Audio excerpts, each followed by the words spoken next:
You wanted 5 seconds up there. Yeah.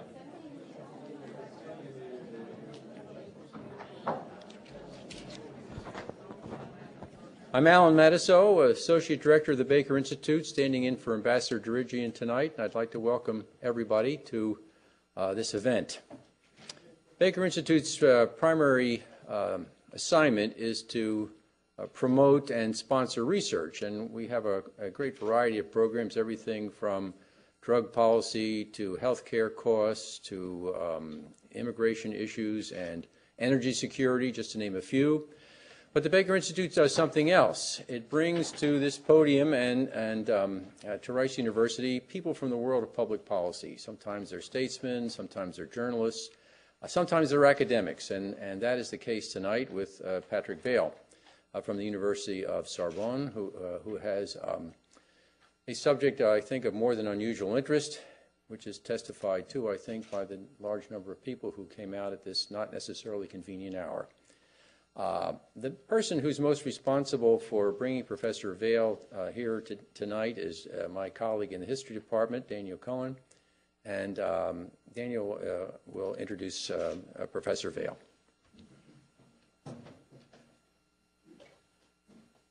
Thank you and good evening. First, I'd like to salute the presence of a couple of people. I'd like to acknowledge the presence of the French consul, Denis Simoneau, and the French cultural attaché, Joël Savary.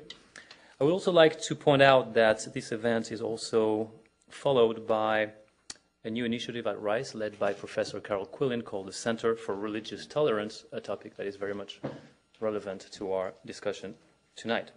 Finally, let me just announce that for francophones, if not francophiles, Patrick Vale will lead a discussion in French at the French department tomorrow at 4 p.m. on the topic of immigration policy in France and the United States. That's at 4 p.m. at the French department.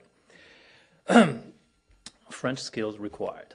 It is therefore my pleasure to welcome to Rice Professor Patrick Vale, who currently serves as a fellow at the German Marshall Fund in Washington, D.C., and is also a senior research fellow at the National Center for Scientific Research in France, and the director of the Center for the Study of Immigration, Integration, and Citizenship at Université Paris 1 Sorbonne. Patrick Vale is the author of a long list of publications, and I will certainly not detail this very impressive CV. Let me just cite his first book, France and its Foreigners, published in 1991, published in many languages and international translations, which is a study of French immigration policies since the 1920s. More recently, a book with an interesting title, What is a Frenchman? ? History of French Nationality Since the Revolution, which precisely looks at the conflicting and various definitions of what it is to be French, juridically speaking, since the French Revolution. The work of Patrick Vale is unique in several aspects. Although a scholar of France initially, Patrick Vale likes to look beyond France. His work is informed first by a European perspective. Comparison with other European cases, Patrick Vale has often argued, helps us realize that the French model, the French Republican model, is at times less exceptional than commonly assumed. Equally interesting is Patrick Vale's interest in a French-American approach. He is an acute observer of American immigration policies and closely follows current American debates on integration, precisely, and assimilation. Another unique aspect, and this is what brings us here tonight, of Patrick Vale's work is his concern with scholarship and policy making. As a matter of fact, he has a foot in both areas. In 2003, he was a member of the Presidential Commission on Secularism, Laïcité, which advocated the removal of visible religious signs, plural, from French public schools, a recommendation almost, I believe, unanimously passed as law by the French Parliament. Needless to say, the so-called Headscarf ban has been the focus of intense and often bitter arguments. On one hand, people who oppose the ban have denounced the law as discriminatory toward Muslim women in public schools and insensitive to Muslim minorities in general. On the other hand, advocates of the ban maintained as secular public schools ensure dignity and respect for all and remain the best path towards integration in French society, in which freedom of religion remains strongly protected. This issue, of course, is a central one in Europe, since it relates to the place of Islam in European societies. Is the French model of secularism still relevant for the realities of the 21st century? Is legislation the best way to deal with integration? And ultimately, is the Headscarf law about inclusion or exclusion? We are privileged to have with us tonight a scholar, a policy advisor, and an opinionated citizen to help us cast some light on this crucial question. Thank you.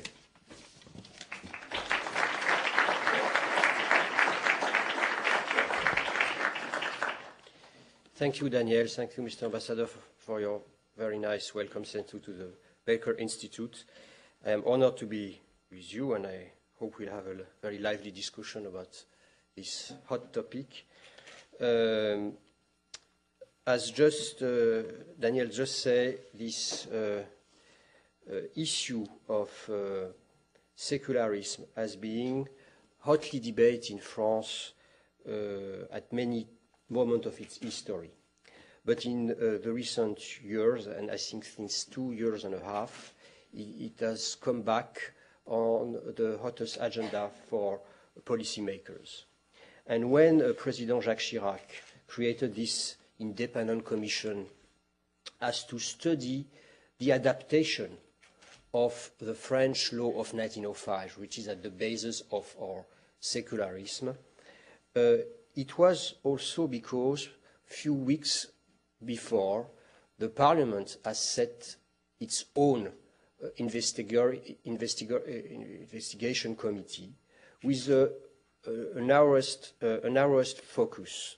The Parliament focused only on religious signs in schools, and the President wanted an independent commission with a larger scope and with a more diverse composition, including academics, civil servants, MPs, with diverse origin, religious belief, and political opinion.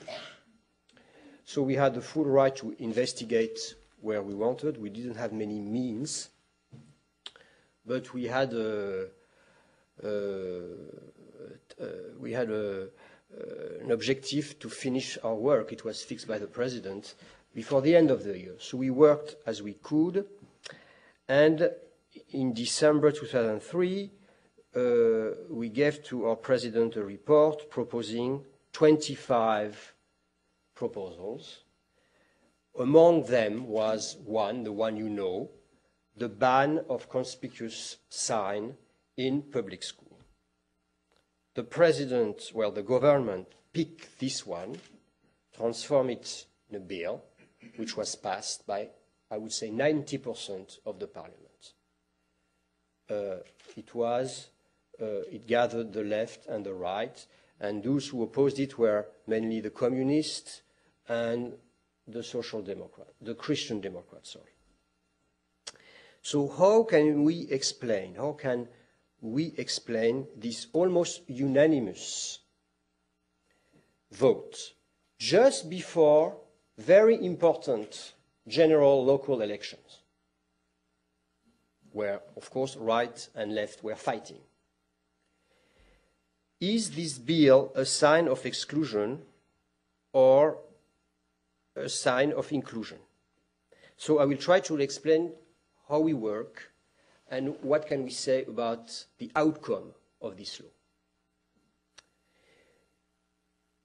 If we look back to the comments about this bill voted as a law, many comments, especially at the international level, emphasize the fact that it was a tough implementation of a tough French tradition of secularism.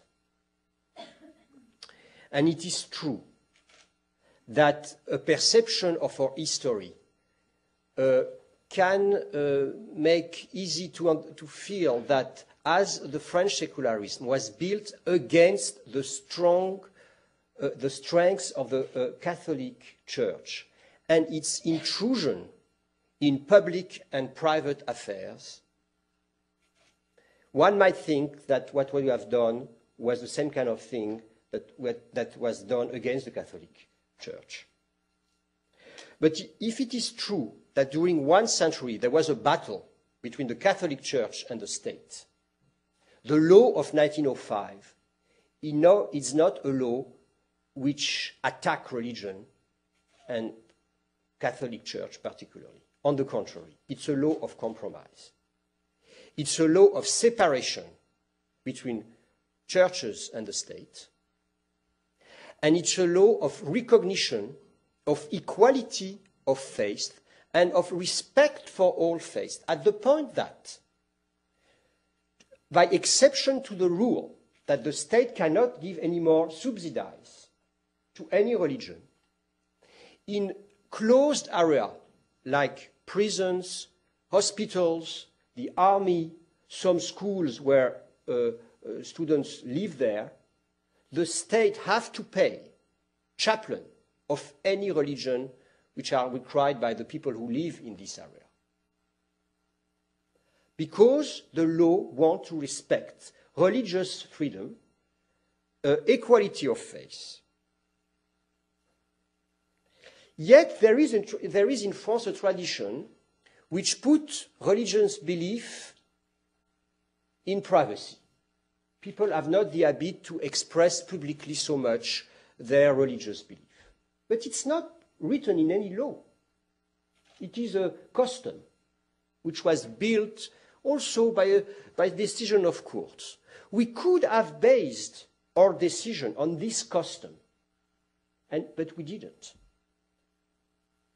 We could have based also our decision on a principle which was not recognized in 1905, and that is now recognized in all our democracy: equality of men and women. It's a victory for the women's rights and battles since, I would say, the middle of the second half of the 20th century. Especially in France, it was a late victory in the 60s and the 70s. And many Muslim women we have interviewed, we have heard in front of our commission, have argued that the headscarf was a sign of domination, of inequality, of discrimination against them. And some went even further. And they asked us to act, to ban the headscarf because of its meaning. But many studies show that the meaning of the headscarf can be different. First of all, some Muslim women wear the headscarf because it's their belief and their free choice. Some do it because they react to their parents, who are secular. Some do it because they want to make differences themselves from the Western society. And it is not the role of the state to interpret religious texts.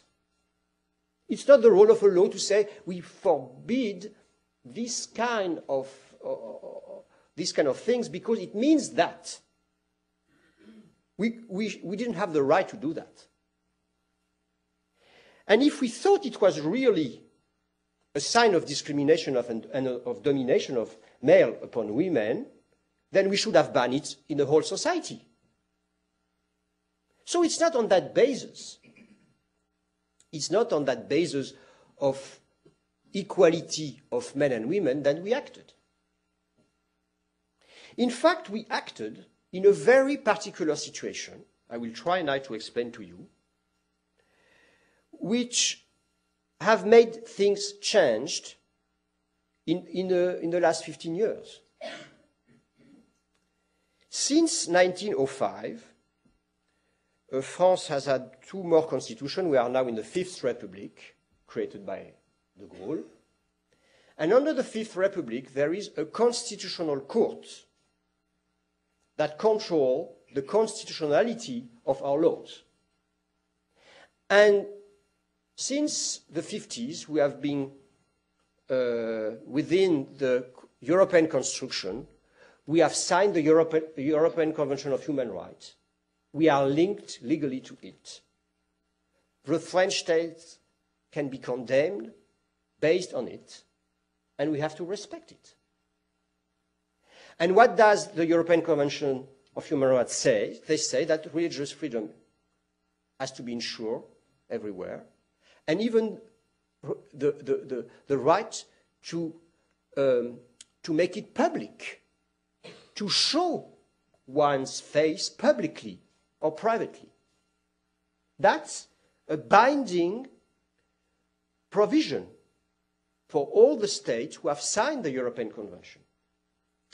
Based on that convention, in 1989, our administrative Supreme Court, the Conseil d'État, have stated that wearing the headscarf was not forbidden in public school, except if it was a means of propaganda, or pressure on other students. Because, and that is important, the European Convention of Human Rights states also that freedom of expression of faith can be submitted to some limitation in case of pressure on the freedom of others or an attack to public orders. So that was a very balanced decision of the court. The headscarf is authorized, except if it becomes a means of pressure. So during 15 years, in French public school, the headscarf was authorized. So what happened since 2001, 2002? You might know it a little. Since September 11, since the second Intifada, there was a rise in our public school of pressure, of very strong pressure. From whom? Not from the girl who wears the headscarf, or very rarely, but for young males, young male students, who would go after the young student, female Muslim, and tell them, look, your sister is a good Muslim. She is respectuous of the Quran. You are not. You are a bad Muslim. You are a whore. I will make you wear it, or pressure, violence. At some point, that we have testimony in front of our commission that some parents has to put out their girls, their daughters, from public school and put them in Catholic school where they were not forced to wear the headscarf. So at that point, we are, if this testimony were convergent, and there were, we were in a situation where we needed perhaps to implement the paragraph of the European Convention of Human Rights who permit to limit freedom when it provokes attack on the freedom of others. And when one speaks about the freedom of the girls, of the Muslim girls who wear the headscarf, one has to also think about the freedom of the Muslim girls who don't want to wear it, and who are a large majority in our public schools. So it's a difficult problem. How do you deal with that? Of course, the best solution would have to be to preserve the freedom of the girls who are pressured, and also not to attack the freedom of the one who want to wear the headscarf. That, of course, that would have been a perfect solution, and it is sometimes what the academic in their course or in their studies would have thought the best. But when you are doing policy making, when you have to find a solution, sometimes the best solution is not a practical solution. Let me give you some information about what we had as testimonies. Because during the last years, principals of public school tried their best at some point they exploded. They could not act under the current jurisprudence of the court because of the pressure they were facing. First of all, you would say, so if boys pressure girls, go after the boys. How do you go after the boys? Who will tell you he has pressured me? Some of you have been to high school not far from now, a few years ago only. Is it easy to denounce a peer? To say, this person has done that to me? What is the consequence of denouncing a peer? It's not so easy, especially when you are in a cultural or social environment where then you can be counter-attacked, I would say, and punished for having denouncing somebody else, of your neighborhood, of your family sometimes. Some others would say, why? Okay, they can go to the court and you can bring the police or the judges and they have to preserve their freedom. Well, is it easy for an adolescent of 14 years old to go to the court against his neighbor, his cousin, or you think it's easy? That is not a practical solution. There was another solution we thought about. It was to authorize principals to ban conspicuous sign at the local level. To say, okay, there are some problems, but problems are not all around the public school in the country. So why do you need a law? First of all, as Daniel asked, why do you need a law? And should the law not permit, finally, the principal to act at the local level? So first of all, why do we need a law? It is because it's imposed by the European Convention of Human Rights. You cannot restrict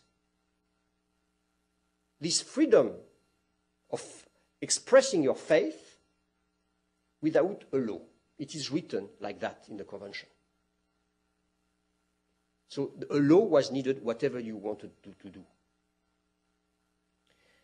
The second reason why we didn't choose this, I would say, local power frame was that we had the perception that what was at stake was not only local problems. It was in some sort of national strategy coming from some groups among the French Muslim community some groups who want to be more influent within the Muslim in France, and I'll come back to that, but you know that France is now the country of Europe with the largest Muslim community, with the largest Jewish community, and with the largest Buddhist community. So, of course, at stake is the influence or the power on about 7% of the French population, between 4 and 5 million of Muslims in France. And there was a strategy of some groups. And if we had chosen the strategy of saying, let's give the principal the power to act at the local level, every week you would have had in the press another problem in this school in the country, and with all the television, including the American television network, coming to check what would decide the principal and the board of the school. And so instead of resolving the problem, we would have probably aggravated it.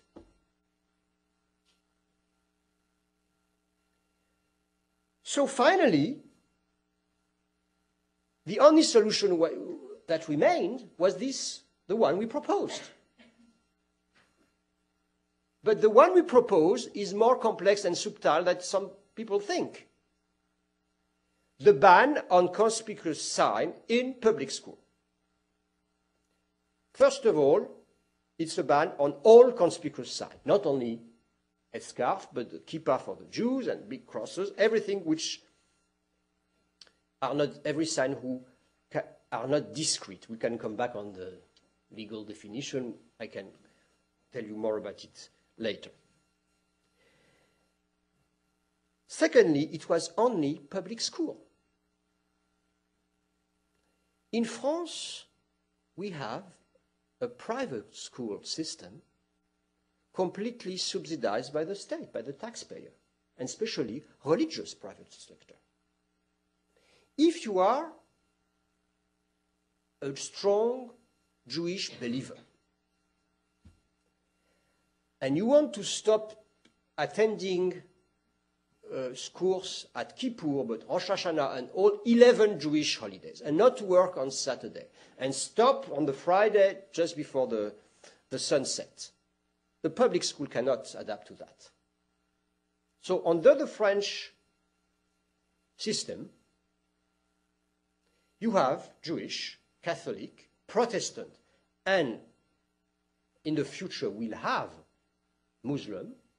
More, we have already some, but very few. We'll have Muslim school where the national curriculum is the same than in public school, but where you have also religious teaching and adaptation of the timing of the students and of the professor to the religious obligation of each faith. What is also important to know is that under our law, Catholic, Jewish, and Protestant school, and Muslim, the few who exist now, have the obligation to admit students of other faiths if they apply to their school. The teaching is Catholic in Catholic school, but the student can be from other faiths. And in religious private school, religious symbols are not forbidden. So if you are a strong believer of any faith, you can send your children to this private school subsidized by the state, and you would pay like 200 euro of fee for the year.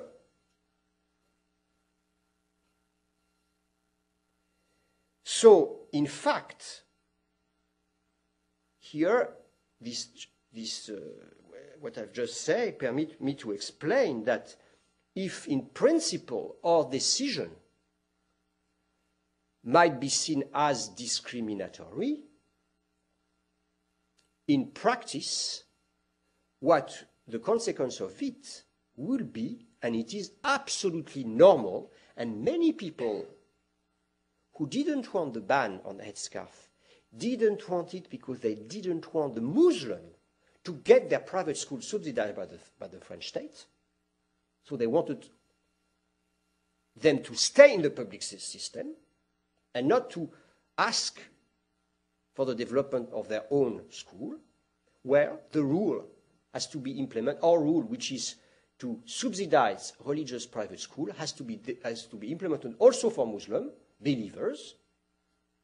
And these girls who believe strongly that they cannot put out their headscarf, because it's part of their identity, of their faith, they will have the right to attend private school without paying a big fee, and even paying no fee at all. At the same time, our proposal was not to ban the headscarf elsewhere. The headscarf is authorized at the university, for example. Why? Because at the university, you have adult students. They can go to the court if they feel pressure.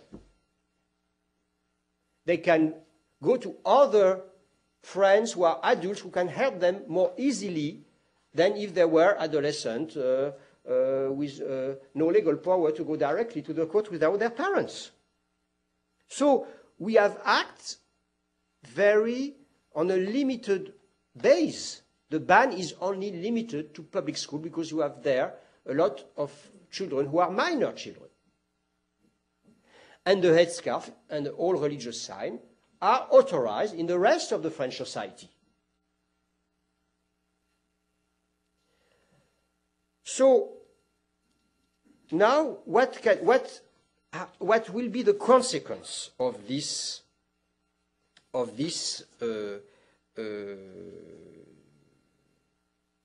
law? Maybe to your surprise,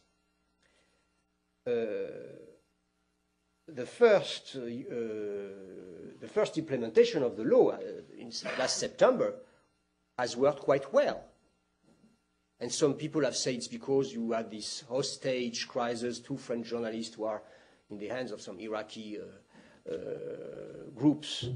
And so the Muslim community reacted in solidarity with the French, within the French citizenry. But it's not what I don't think it's enough to analyze the fact that only less than 100 girls came with the headscarf at the entrance of their school. It is because I think the majority of the Muslim family are relieved. They are relieved because the state, the law, has come to protect them from the pressure of some fundamentalist groups. And I can tell you, if you were part of this commission, the testimony we got of girls praising us to act, as to protect in public school. They say, we are under pressure when we come back home. We are under pressure in our neighborhood. But please make the public school an area where we feel equal and free.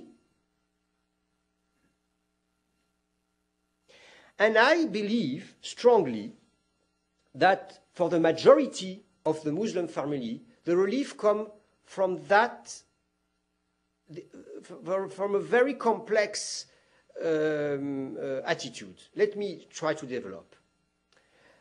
A few years ago, an Algerian scholar, very famous in France, Abdelmalek Sayad, described the reaction of Algerian family to the fact that under the French law, like in the US, it's not exactly like in the US, but under the French citizenship law, because of jus soli, the right of the fact that because you are born in France, from parents already born in France, you are French at birth. Many of the children of Algerians became French at birth. And from many parents who have fought for their independence of Algeria, and for the Algerian state, it was sort of crime to have their children become French. So officially they were against. But as my colleague stated, and I would like to quote him because it was, I think, a very, very smart interpretation of their perception.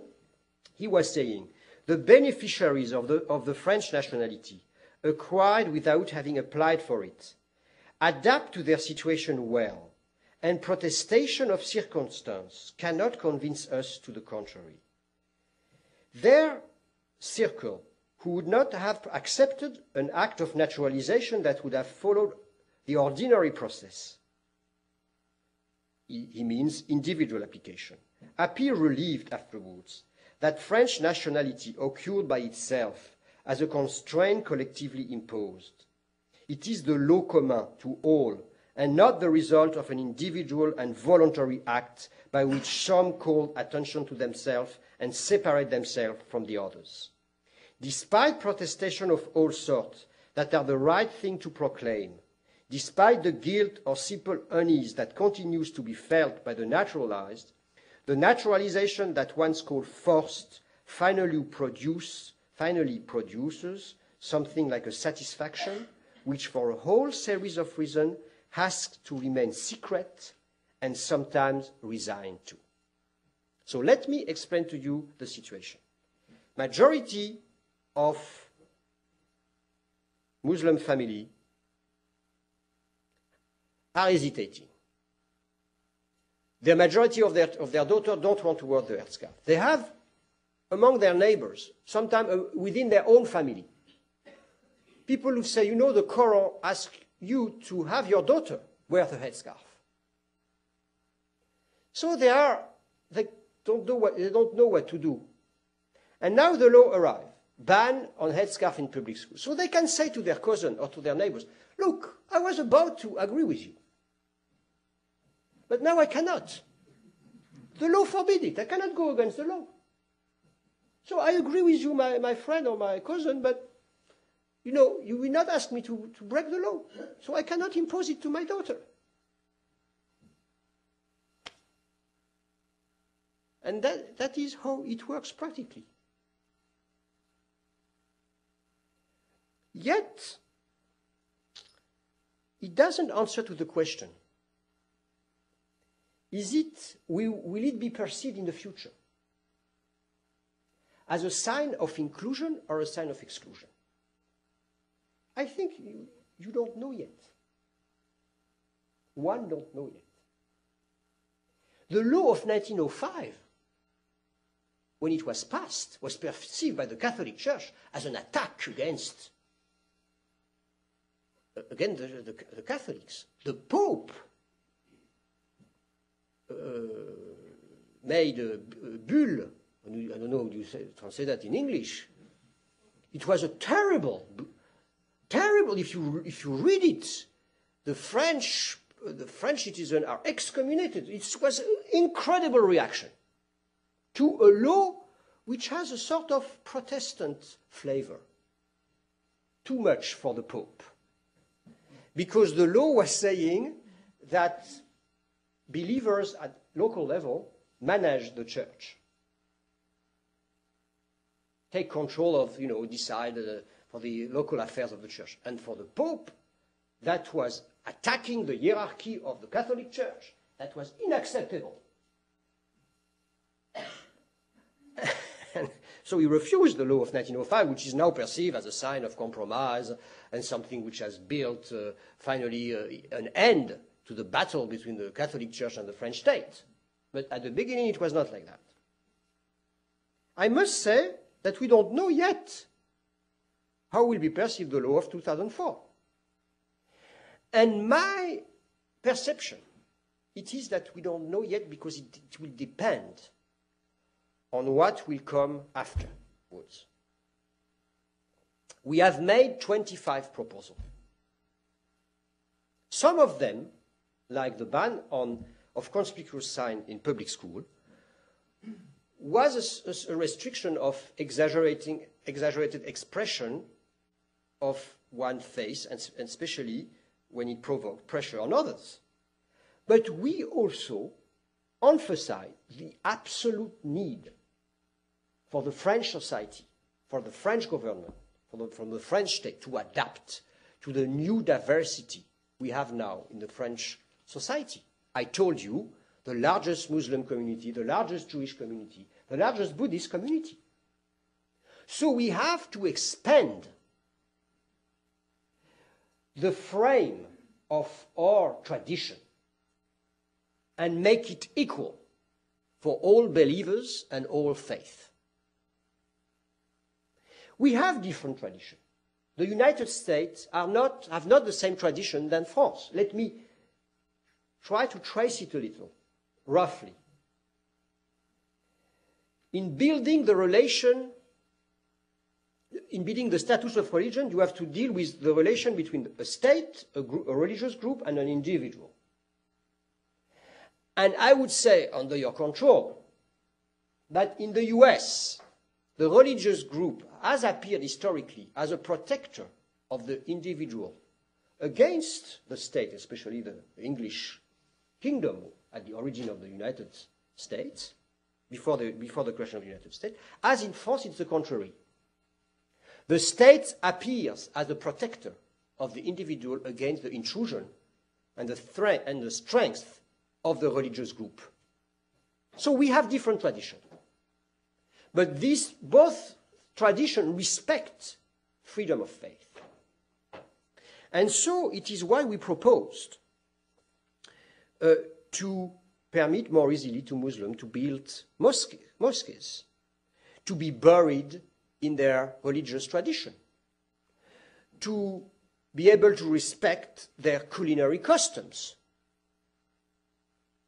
We even proposed to recognize one official holidays per main faith, one for the Jews and one for the Muslims. It would not have added new holidays. The French love holidays, but our proposal was to offer the choice between Pentecost, Yom Kippur, and Eid el-Kebir. And in factories or in the public service, people would have chosen which holiday they would respect. This proposal would have had a great advantage, two great advantages. First of all, it would have marked the whole respect of the French society towards minority faith. And secondly, it would have permitted to respect what is, I told you, one of our customs, which is privacy of faith. Today, a Jew can stop at Kippur, can stop work,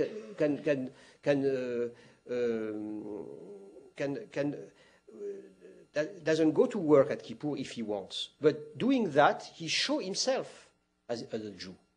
He has to go to his employer and say, I'm stopping, I cannot work this day because it's Kippur, and I am a Jew.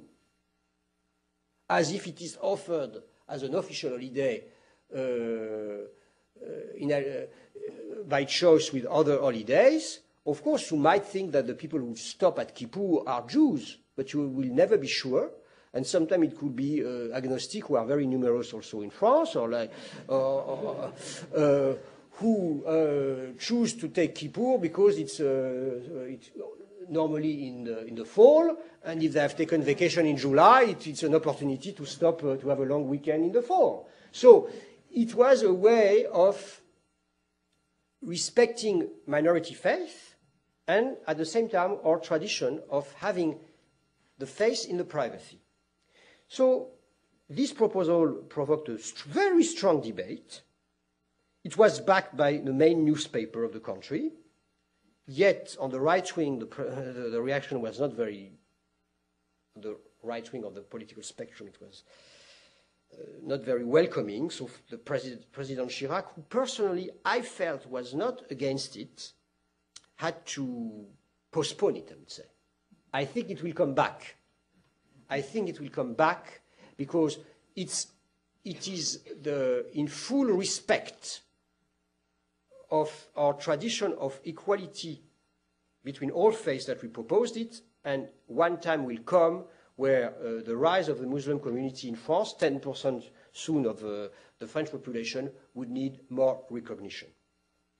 So if it works like that, and if also we act with more efficiency against discrimination, some young French from North African origin or African origin are facing in the daily life in getting jobs or access to some private schools. If we also act in recognition, in recognizing in the curriculum, in the teaching in public school, the diversity of the French history. French history is not only about European France. France has organized slavery, not at the scope of the United States, but still, we have been a country of, we have colonized a lot of country at a larger scope than the United States, and yet, when you look at the book of history, this history of colonization of our slavery is not taught.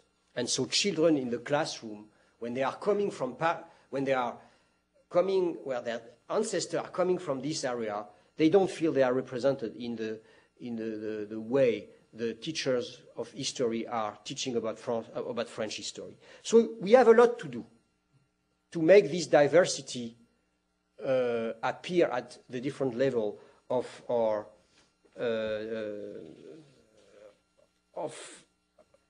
public policies.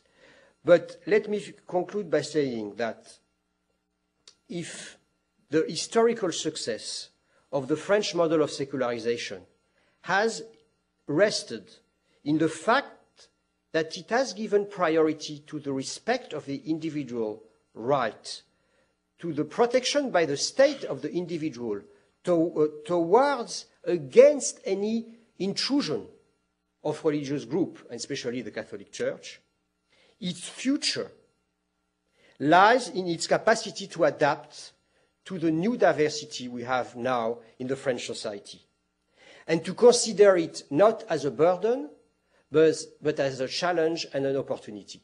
Thank you very much.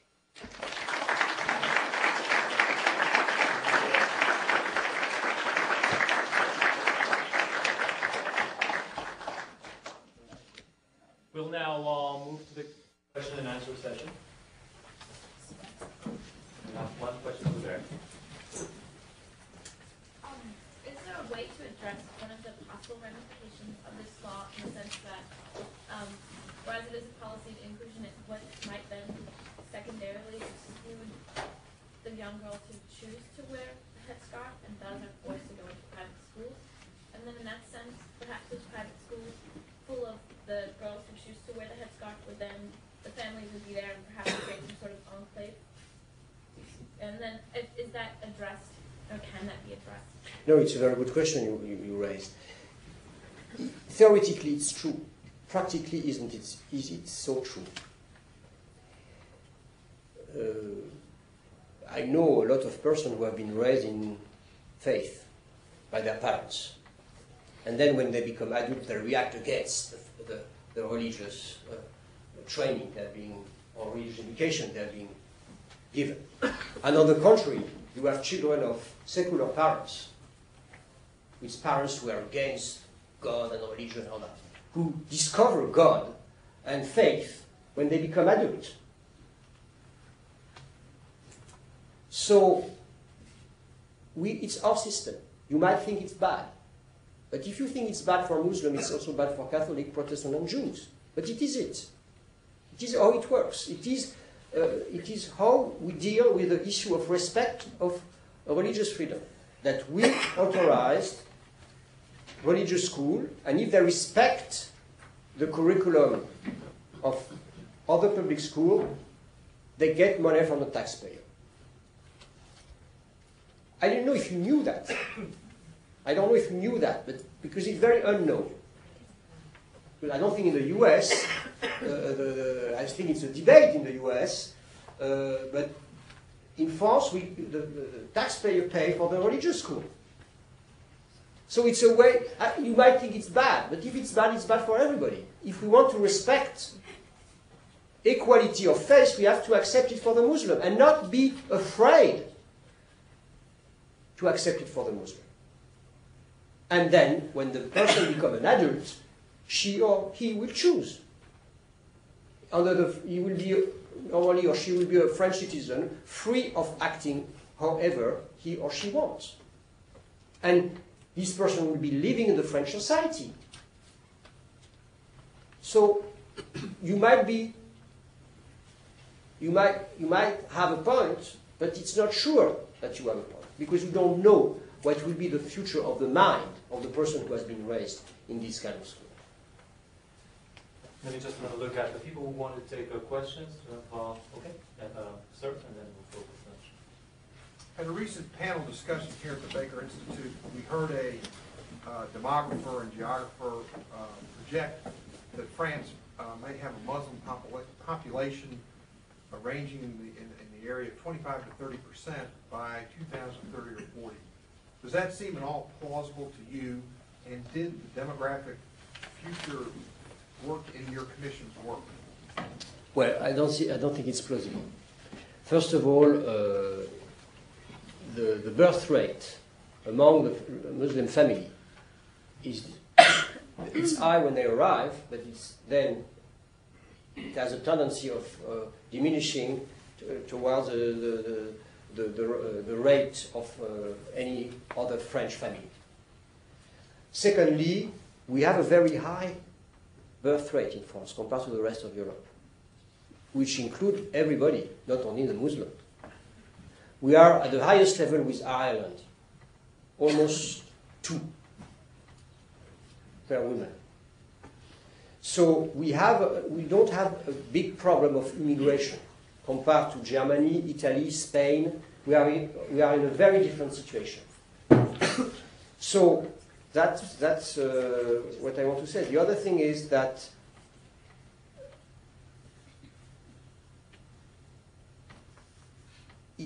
I never count like that. Because people are mixing. You have mixed marriage. You cannot. People don't. You have a lot of marriage across religious community. And I think it's very important to have that in mind, because when we build a law, you need not to impose first people, individuals, to belong to a community if they don't want to. If they don't want to be related to it, if they want to have their face as a privacy at the individual level and not depending on the power of a group. So we had this gentleman, and then perhaps we could continue on, if you don't mind, 2 or 3 questions at a time. Of course. Okay, so we can have just 3 students raising their hand, and then Professor Ambler and 3 here. Okay, let's start with this. Yeah, I had a question. In your talk, when you were talking about at the university level, and you had mentioned that this law had not been extended to the university level, and one reason that you gave was that the students being adults at the university level would have more recourse to the courts and would have more recourses to other resources that they could use to try to protest such a law.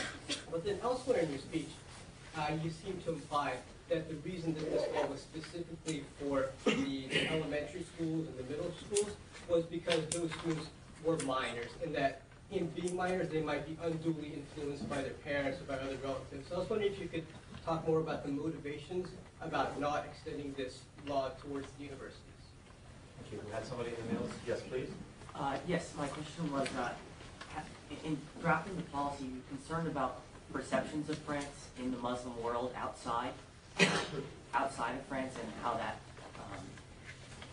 might affect France's reputation in coming decades? Yeah. I had a 2-part question. The first part was, I didn't hear if there was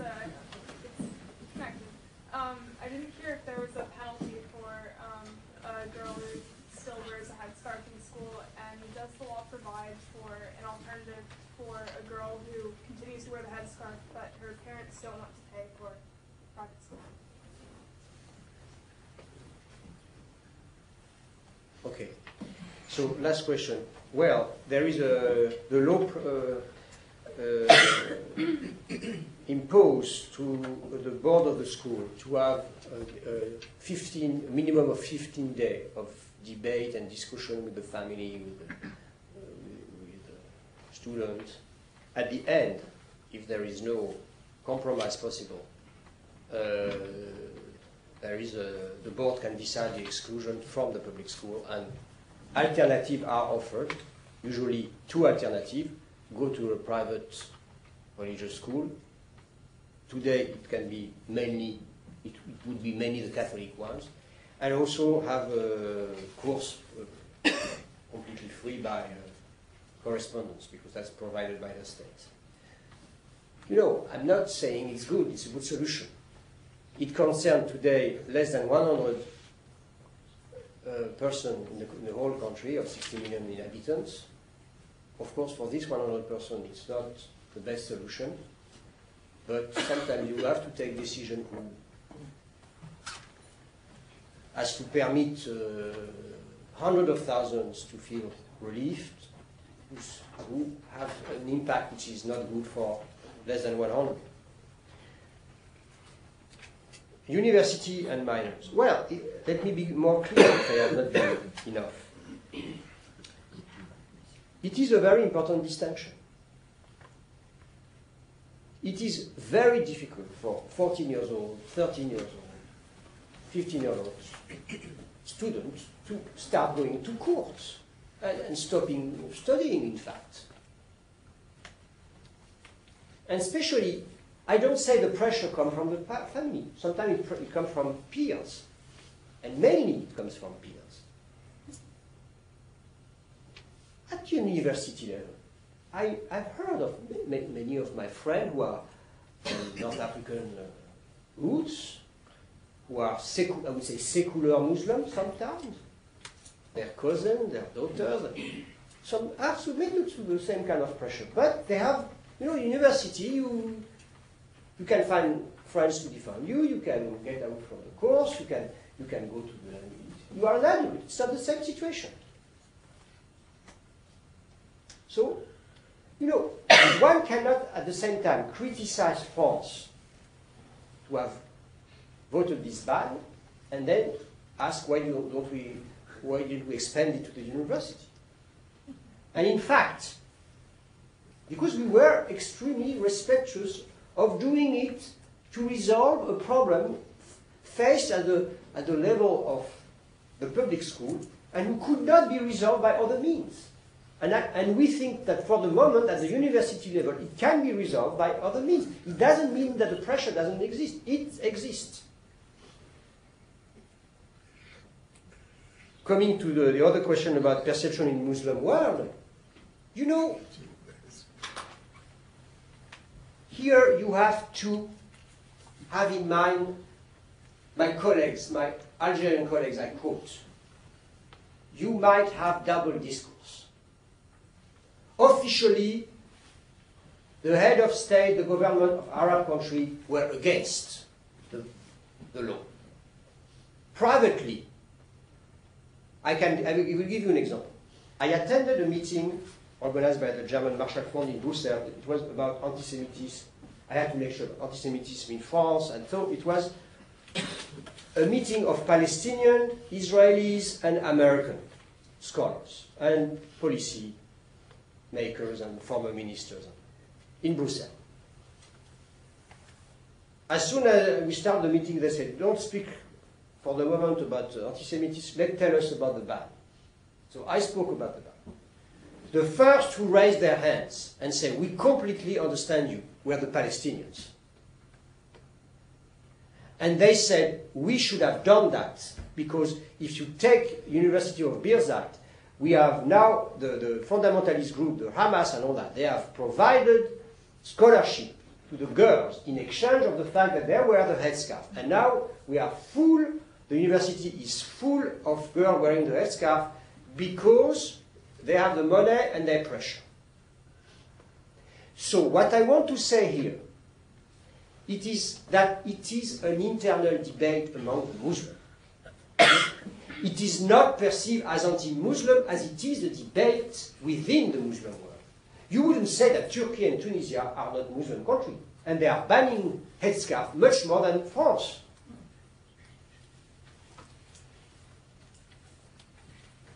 And so, and if you go to Egypt, if you go to Saudi Arabia, you have a lot of women who would like not to wear the headscarf. It's an internal debate among the Muslim world, between fundamentalists and modernists.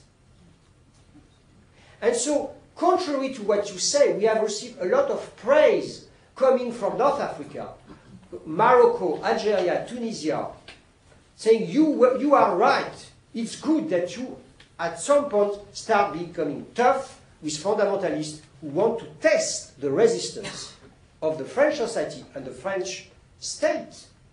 You know, in America, in the US, we are not in the same situation. To understand the situation in which we are, you would have to imagine the United States with between 18 million and 20 million Arab Muslims,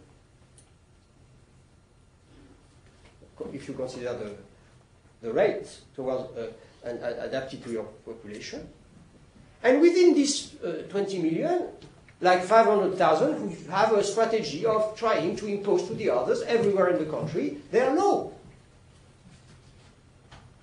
And I've been lecturing about this issue in Canada, in the US. Canada, they are even more funded sometimes than American. But they say, you know, we must admit that we cannot be sure of what we would have done in your situation. And look what's happening now in Netherlands. Netherlands have developed multiculturalism at the highest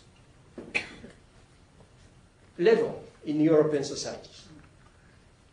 And they have, since 10 years, a very strong backlash. You had this young woman who left, a Muslim woman who left her country to apply for asylum outside Netherlands. explaining in the press, I am oppressed by my community. As a woman, as a Muslim and a woman, I cannot refuse to wear the headscarf or to be free because the Dutch state has given too much power to the leader of the community, and they are pressuring me, they are threatening me. It was a big scandal. She was elected as on the right-wing party in the parliament, and recently a filmmaker, Theo Van Gogh, who had made a documentary about her, has been killed in the street. So you have, well, we have acted, I think, with respect, with a strong respect for the faith of the majority of our Muslim community, but with also not being naive about some attempt coming from the fundamentalists to try to take control of this community. Okay, we have probably 10 more minutes, and let me remind you that everybody who will attend the other event in French, unfortunately tomorrow at the French Department, can continue on this discussion, perhaps more precisely. We'll take now, starting with Professor Ambler, a last batch of questions, and then for 10 more minutes, Professor Ambler, one here, and perhaps one more over there. So, please. Your comments on pressures on Muslim women, I think, was fascinating. And let me ask you to expand on this. Comment perhaps on what you see the possible future of the relations between Muslims and non-Muslims in France. I look at the alienated youth in some of the suburbs south of Paris or in Marseille, the high dropout rates of schools, increasing sense of young men that they don't have a future in the society. Look at the reaction of the fundamentalists to what's going on in the world, at least, thanks in part to our role in the world, I think, and what I would expect to be an increase of fundamentalism in Europe. Look at the problem of women's rights. It's rising in Scandinavia and elsewhere, where many people who are, I think, multicultural in orientation are aghast at what they take to be the inability of Muslim communities to accept the rights of women in Western societies. What do you take to be the likely future of relations between Muslims and non-Muslims in France? Yes. Yes. I would be interested to hear what you have to say about, from a comparative point of view, in the United States, where we have a president that has publicly stated that the, person who is influenced him most in history is Jesus Christ, and we have, a Pentecostal attorney general. Many secularists in the United States have been concerned, not that our secular government will not protect the freedom of religion, but rather a government that they fear might be influenced by religious groups, of course Christian groups in the United States. They fear, how can we protect the part of freedom of religion in our Constitution that implies freedom from religion, which in a way is what this is all about with the headscarf. And it's very interesting comparison to me, because in a way the story you just told is about the triumph of secularism in France, in a way that you have a government that is non-preferential, trying to protect all, having to make some concessions, and even in the case of segregating religions, which you said, well, if it's bad for all. But here, secularists in the United States have a fear of something very different happening when we have groups that, like with issues like the sanctity of life, sanctity of marriage, that when they're translated into public policy, they are no longer about, religious, either halakhic rules or principled beliefs. They are translated into, just policy law. Thank you. A short last question. No, there was. Let's take every question. There are three more here. Given the recent rise or surge of anti-Semitism in France, to what extent does the ban on conspicuous religious signs reflect an attempt to reduce interfaith religious tensions in the schools? Yeah, you were asking a question. Yeah. I was saying that from what I've learned about French society and European society in general, and also from discussion from people who are French citizens but of foreign origin, like discrimination, especially in job market, seems to be very tolerated in France, at least compared to the United States. Now, my question is, those women in the universities who chose to wear the veil, once they get in the job market, what have you done to make sure that they will not be discriminated, so that they will be integrated in the French society? Okay. No. And there was another one? No? No? No more questions? You again. Just a slight one that adds to that. If it's an adult choice to wear the veil or the headscarf, then is it not, I believe I'm right on this, they're not, the teachers of the schools aren't allowed to wear the veil? Yeah. Okay. And you are? Why is the ban extended to include Sikh tourists? Then that's Where? Sikh turbans. Let's start with the Sikh turbans, because it was yes, it was a problem which was not raised in our commission. We have a community of 5,000 Sikhs in France, so it means few hundred Sikhs at school.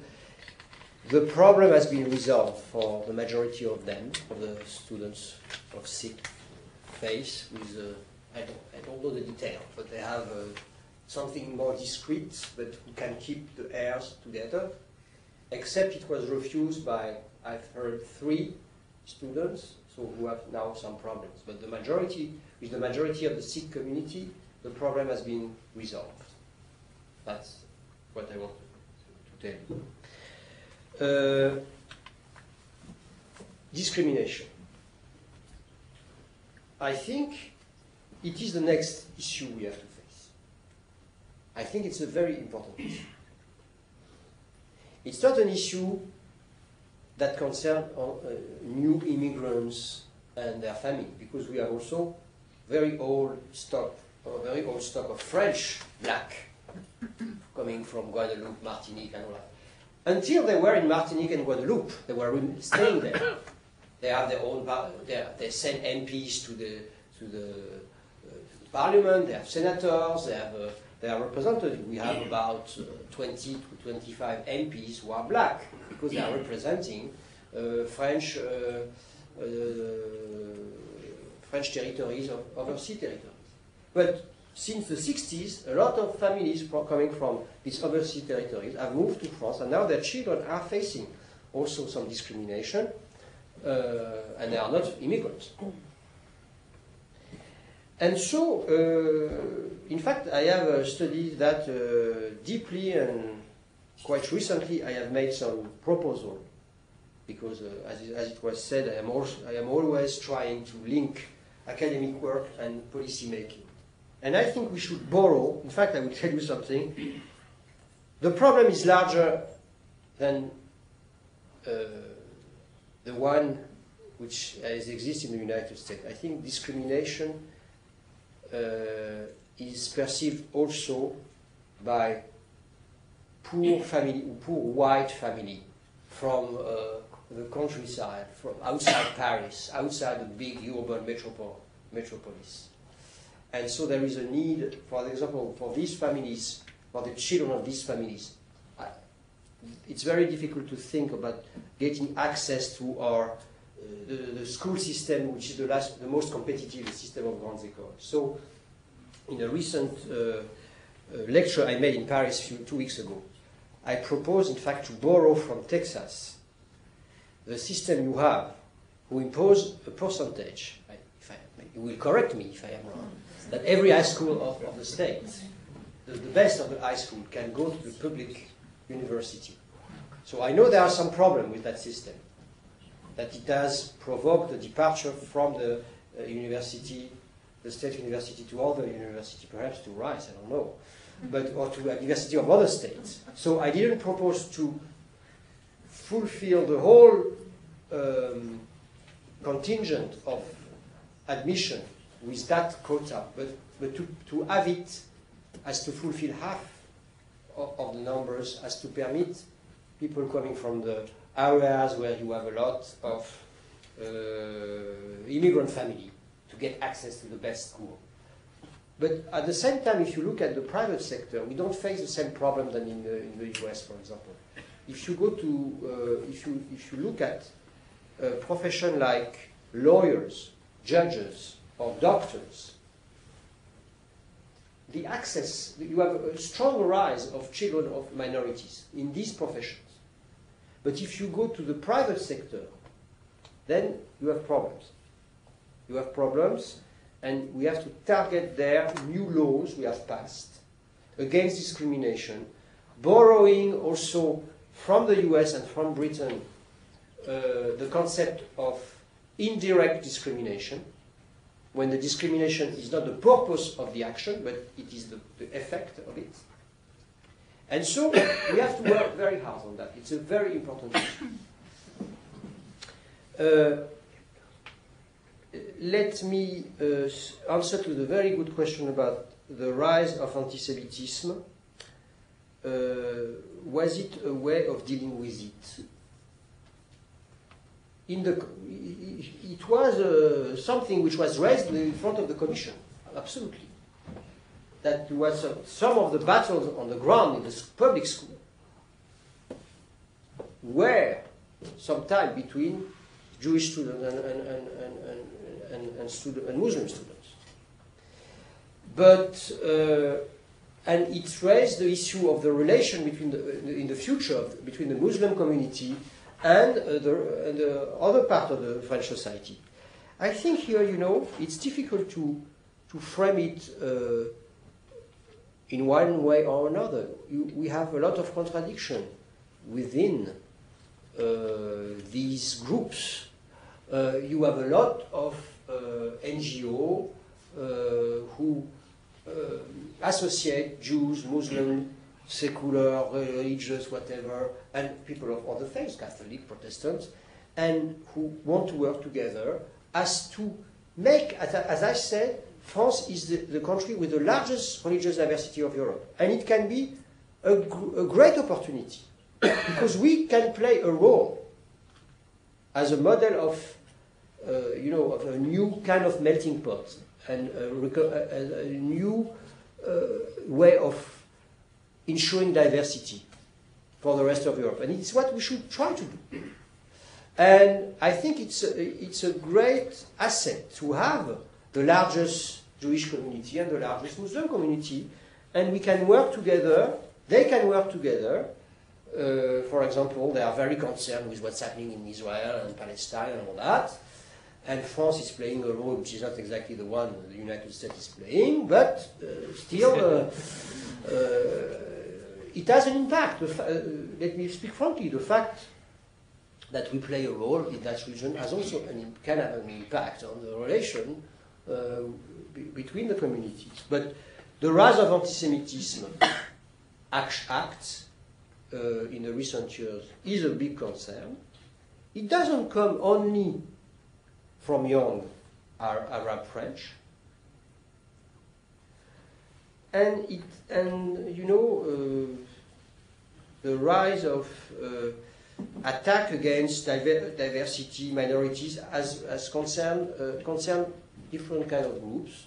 But of course, the French Jews feel particularly, because of their own history, because they have been submitted to the Vichy regime and deportation and sometimes extermination, any kind of discrimination is perceived by them as unacceptable. But let me finish on that point. The Jewish community, their leaders, because, as we are in a very secular country, the leader of the Jewish community represents not the majority of the Jews when they speak. And they were in favor of the law, despite the fact that the kippah has become forbidden, but they think, it was their testimony in front of the commission, the kippah is not obligatory when you have a roof on your head. So that was a statement of the highest rabbi of the country. And so for those who really want to have a kippah, they can go to Jewish school. That's the way we deal with it. Now let me finish with comparing French and American relation to religion. I think it's a very interesting question. I'm not a specialist of the history of relation between the US, the United States of America and its religion. It's true that we don't have the same, if our president would say, you know, my best friend is Jesus or God, people will say, ooh, it will provoke something. But it's not the same tradition. And at the same time, for example, De Gaulle was a strong Catholic. Mitterrand was also a Catholic, and he was using, for example, let me give you an interesting example. Mitterrand was against death penalty, and he had the parliament voted a ban on death penalty. And when he was in, the French public was in favor of death penalty when the law was passed. But when he was asked at the television, why are you, he says, that's my, he didn't say religious, but it was obvious for everybody that as a Catholic, he could not kill anybody. He could not act like that. And everybody has respect for that. So we have that way of dealing with at the same time, a society which is secular, that respect also the deep individual belief of every of its member. Let's give you some other example. We had a prime minister. We have had like 5 or 6 Jewish prime ministers in the French history, starting with Léon Blum, who was at the head of the left-wing party in the 30s and who ran a very important experience of popular France. But we had a Protestant prime minister, not yet Protestant president and Jewish president, but one day it will come. And it's not something that the fact that people, a lot of,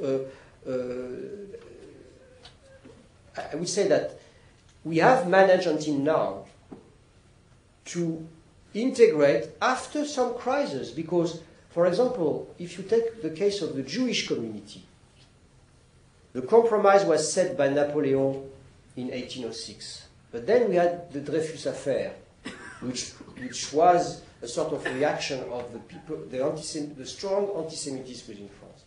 And then Dreyfus affair was ended by a victory of justice and respect for Dreyfus. But then we had Vichy. And so it was a battle between part of French against the other part of the country. We have had some difficulties to admit equal right for and respect for minority. But at the end, it has prevailed. So my hope is that for the Muslim, as it has been finally for the Protestant after the French Revolution and for the Jews in the last century, it will come also for them. Let me add something to conclude. When the law of 1905 was passed, the law was implemented in Algeria because Algeria was France at that time, fully French. But by exception, it was not implemented to the Muslim. On the contrary, the Muslim community was imposed to remain in its religious belonging. The Muslim could not easily become fully French. They were not subject to the French civil code. They were submitted to the Quran as not only as a religious code, but as a civil code. So today what we have done since 1 year, is exactly the contrary. Now the French Muslims are submitted to the civil code. They can have the Quran as their moral and religious code. They need to have more respect. But what we have done is exactly the contrary of what the French colonial state have done in 1905. And if it works well, if the proposal we have made, the other proposal we have made in the Commission are implemented finally by the French state, I think the law of 2004 will remain as a symbol of integration of the Muslim community, as the law of 1905 was a symbol of compromise with the Catholic, and the Concordat of 1806, a sign of integration of Jews in the French society. Thank you very much.